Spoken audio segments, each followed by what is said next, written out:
கர்த்தருடைய நாம மகிமைப்படுவதாக.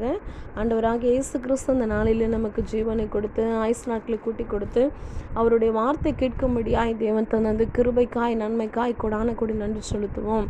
இந்த நாளிலும் கூட கர்த்தர் நம்மளோடு கூட வெளிப்படுத்தி பேசுகிற வார்த்தை ஏசாயா 54 10 எப்படி சொல்லுகிறது? என் கிருபை உன்னை விட்டு விலகாது.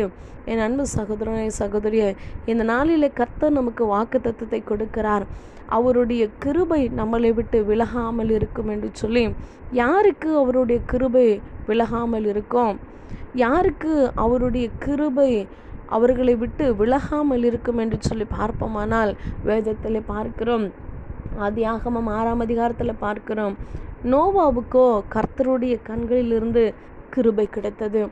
என் அன்பு சகோதரனே சகோதரியே, நோவா வாழ்ந்த நாட்களில் நோவா இருந்த ஜனங்கள், நோவாவு கூட இருந்த ஜனங்கள், அவர்கள் அக்கிரமமாய் அவர்களுடைய இருதயத்தில் நினைவுகள், அவர்களோட தோற்றங்கள் எல்லாம் கர்த்தர் ஏன் இந்த ஜனங்கள் அந்த மனுஷர்களை உருவாக்கணும் அப்படின்னு நினைக்கிற அளவுக்கு, கர்த்தரே மனஸ்தாபப்படுகிற அளவிற்கு அக்கிரமம் நிறைந்த ஜனங்களாக இருந்தார்கள். அப்படியாப்பட்ட ஜனங்களின் மத்தியில் நோவாவோ நீதிமானாய் உத்தமனாய் தேவனோடு கூட சஞ்சரிக்கிற ஒரு மனுஷனாய் இருந்தார்.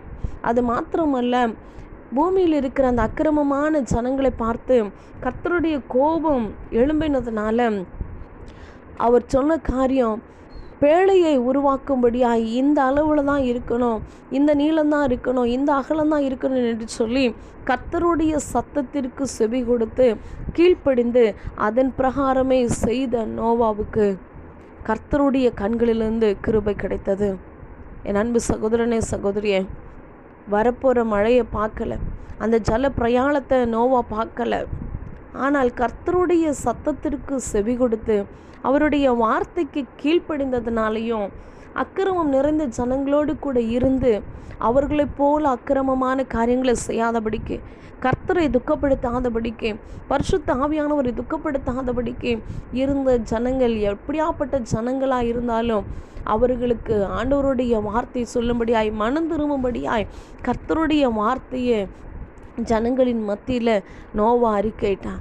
ஆனால் ஜனங்கள் கீழ்ப்படியாததுனால பேரழிவில் அவர்கள் அழிந்து போனார்கள்.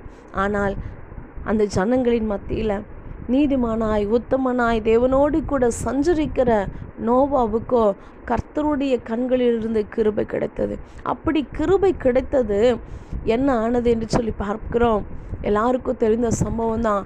நோவாவை மாத்திரமல்ல, நோவாவின் நிமித்தமாய், கிருபை கிடைத்த நோவாவின் நிமித்தமாய் அவனோடு கூட இருந்த குடும்பம் 8 பேரை கர்த்தர் பாதுகாத்தார். நோவாவின் மனைவி, நோவாவினுடைய 3 பிள்ளைகள், அவர்களுடைய மனைவிகளை கர்த்தர் பேழைக்குள்ள பத்திரமாய் பாதுகாத்தார். என் அன்பு சகோதரனே சகோதரியே, இன்னைக்கு நம்மளை சுற்றிலுமாய் எத்தனையோ விதமான ஆபத்துகள், விபத்துகள், பலவீனங்கள், நாச மோசங்கள் எல்லாவற்றையும் பார்க்கிறோம். ஆனாலும் எல்லா சூழ்நிலையிலும் கர்த்தர் நமக்கு ஜீவனை தந்திருக்கிறார். கர்த்தர் நமக்கு ஜீவனை கொடுத்து பாதுகாத்திருக்கிறார். ஆனால் நோவாவை போல நம்ம உத்தமனாக இல்லாமல் இருக்கலாம், நீதிமானாக இல்லாமல் இருக்கலாம், தேவனோடு கூட எப்பொழுதும் சஞ்சரிக்கிறவர்களாக இல்லாமல் இருக்கலாம். ஆனால் கர்த்தருடைய கிருபை நம்ம மேலே இருந்ததுனால தான் நாம் நிற்பதும் நிர்மூலமாகாமல் இருக்கிறதும் அவருடைய கிருபையாக இருக்கிறது.